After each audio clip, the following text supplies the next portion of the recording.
Эхний үлдэгдлийг хэрхэн оруулах вэ? Үүний тулд эхний үлдэгдлийг Excel файл дээр бэлдэж бэлэн болгосон байх шаардлагатай.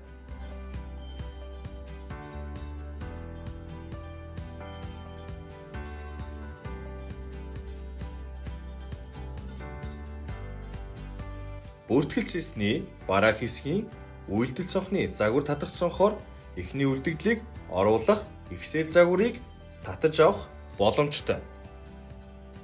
Тус татаж авсан загварын дагуу бараануудынхаа эхний үлдэгдлийг оруулж бэлдэнэ.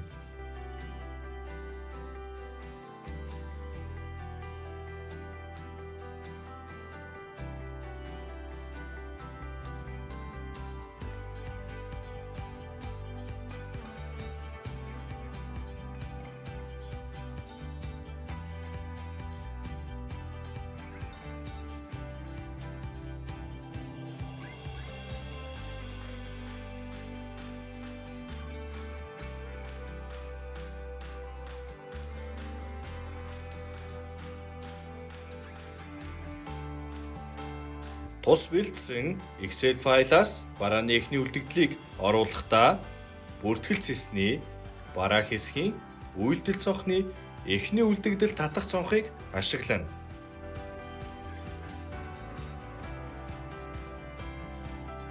Бүртгэлгүй баркод байвал улаан алдааны тэмдэг гарч ирнэ. Бүртгэлгүй бараа байх бол хадгалах үйлдэл хийгдэхгүй болохыг анхаарна уу?